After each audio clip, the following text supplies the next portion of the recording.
열린문교회 어린이부 친구들 안녕하세요. 오늘도 전도사님이 재미있는 말씀 들려줄게요. 오늘은 열왕기하 23장 25절 말씀이에요. 요시야와 같이 마음을 다하며 뜻을 다하며 힘을 다하여 모세의 모든 율법을 따라 여호와께로 돌이킨 왕은 요시야 전에도 없었고 후에도 그와 같은 자가 없었더라. 아멘. 오늘은 종교개혁으로 생겨난 교회에 대해 들려줄게요. 이거는 요시야라는 왕이 살았던 그때의 일이에요. 아주 옛날이긴 한데요. 이스라엘 지역에 하나님이 아닌 다른 신을 섬기는 문화가 자리 잡고 있었던 때예요. 바알 신이라고 하는 그 우상이 있었고, 아세라 신이라고 하는 여신이라고 할까요? 그런 신도 있었고요. 이런 신이 이스라엘에 있었어요. 오히려 하나님은 없었죠. 사람들은 이 바알 신에게 절하자고 하고 아세라 신을 찬양하라 그러고 이렇게 미신적인 점쟁이를 불러서 점도 치고 그랬었대요. 이러한 상황이었어요.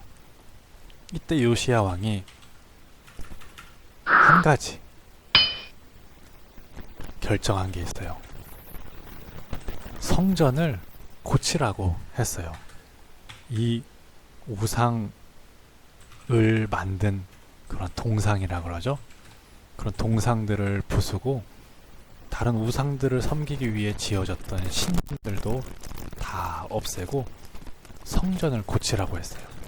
요시야 왕이 이러한 결정을 내리고 나서 어떠한 일이 있었냐면요. 성전을 고치던 중에 아주 깨끗하게 됐죠? 고치던 중에 하나 두루마기처럼 돌돌돌돌 말려진 성경책을 찾았어요. 이 성경 말씀을 이 제사장이 이 요시야 왕에게 들려줬더니요. 요시야 왕이 옷을 찢으며 눈물을 흘리며 회개했어요. 그동안 하나님을 섬겨야 되는 이 사람들이 하나님이 아닌 우상을 섬기고 하나님의 마음을 아프게 했다는 그거를 이 말씀을 통해서 깨달은 거죠. 그래서 요시야 왕은 이스라엘 백성들을 모아놓고 하나님의 말씀을 들려줬어요. 오직 하나님만 섬겨야 된다는 그 말씀이 이때 사람들의 귀에 들렸죠. 요시야 왕은 결단했어요. 하나님께만 순종하고 하나님만을 따르겠다고 결단했습니다. 백성들도 그렇게 하겠다고 하면서 회개하고 돌이켰죠. 그러면서 또 명령을 내려요. 모든 우상을 없애고 모든 산당을 부수라고. 이거는 이스라엘이라는 모든 지역을 곳곳에 다 찾아다니면서 그런 걸 다 없애라고 하는 명령이었어요. 그리고 율법책에 기록된 유월절을 지키라 했죠. 이 명절인데요. 성경에 나오는 명절인데요. 이스라엘 백성들에게는 아주 중요한 절기였죠. 명절. 그래서 이제는 이스라엘 성전뿐만이 아니라 이스라엘에 있는 모든 지역에 있는 우상을 없애고 말씀을 선포했어요. 이렇게 하고 나서 이 성경에 쓰여지는 이 말씀에 이 요시야 왕에 대해서 이렇게 평가를 내린 거예요. 오늘 앞에서 읽었던 성경 말씀인데요. 요시야 같이 마음과 뜻과 힘을 다해서 율법을 따르고 하나님께 돌이켰던 그런 왕은 그 전에도 후에도 없었다고. 하나님은 성경에 이렇게 요시야를 평가하며 적어 두셨어요. 이러한 일은 훗날 1500년대에 여러분이 종교개혁이라는 거를 수업 시간에 들었는지는 모르겠는데요. 전도사님이 잠깐 알려줄게요. 1500년대까지 이 예수님을 믿는 그 교회들이 한 가지 문제들을 좀 갖고 있었어요. 몇 가지의 문제를 갖고 있었어요. 그 중에 하나가 면죄부라는 것을 교회에서 팔았고, 그럼 사람들은 그거를 샀었어요. 이 면죄부라는 것이 뭐냐면, 이 면죄부를 돈을 주고 사면 내가 지었던 그 죄가 삶과 동시에 없어진다는, 그 죄사함을 받는다고 교회에서 말하면서 면죄부를 판매했어요. 이것은 성경 말씀에 나오지 않는 다른 내용이었죠. 성경은 하나님께 회개하고 예수님을 믿어야 죄사함을 받는다고 적혀 있잖아요. 근데 당시의 교회는 이 말씀을 떠났고 자기들의 그러한 돈을 더 많이 벌기 위한 일로 이런 면죄부라는 성경적이지도 않은 것을 만들어서 팔고 있었어요. 그래서 종교 개혁이 일어났죠.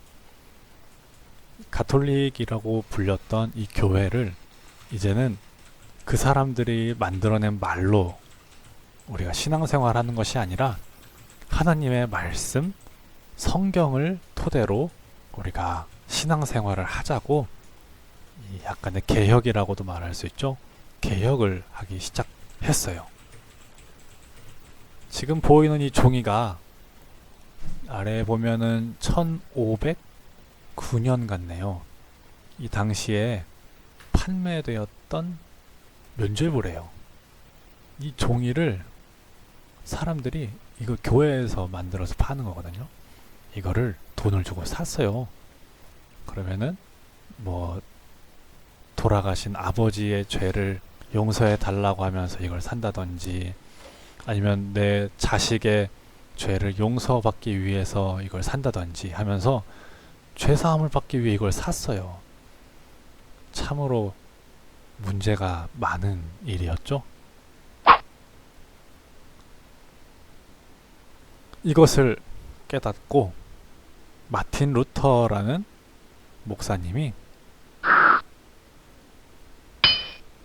비텐베르크 성당에 95개조 반박문이라고 하는 그 당시 교회가 가지고 있던 성경적이지 않은 내용들을 꼬집으면서 이것을 바꾸자 하면서 종이를 이렇게 걸었어요. 이것을 보면서, 그래서 여기 성당 앞을 지나가는 사람들이 이거를 보면서, 아, 우리가 그동안 성경에 나오지도 않은 내용들을 가지고 신앙생활을 하고 있었구나, 잘못된 거를 우리가 믿고 있었구나, 이거를 깨닫게 되었죠. 그로 인해서 종교 개혁이 일어났어요. 마틴 루터가 이 종교 개혁을 했던 가장 큰 원동력은 하나님의 말씀대로 우리가 살아야 된다. 우리의 믿음이 다른 것을, 사람의 생각을 토대로 사는 것이 아니라 우리의 믿음은 오직 하나님의 말씀을 토대로 가지고 있어야 된다라는 생각을 갖고 종교개혁을 일으킨 거죠. 이 종교개혁이 점차 시간이 흐르면서 사람들에게 퍼졌고요.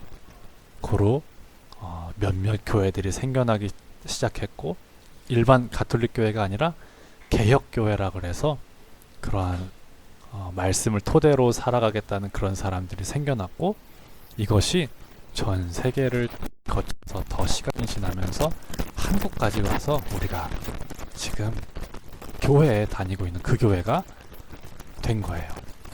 우리가 다니고 있는 교회, 개신교라고 하는 이 교회는 종교개혁으로 생겨났어요. 그 전에 있었던 교회들은 우리가 로만 카톨릭 교회라고 하죠. 우리는 거기에서 종교개혁을 해서 새롭게 말씀을 토대로 신앙생활을 하기로 결심한 개혁교회예요. 여러분들은 지금 이 개혁교회에서 신앙생활을 하고 있답니다. 우리 요시야가 하나님의 말씀을 토대로 그 당시에 나라를 바꾸고 문화를 바꾸고 말씀대로 살기로 결단했던 것처럼 훗날 1500년대에 마틴 루터로 인해 시작된 종교개혁 운동도 그와 똑같아요.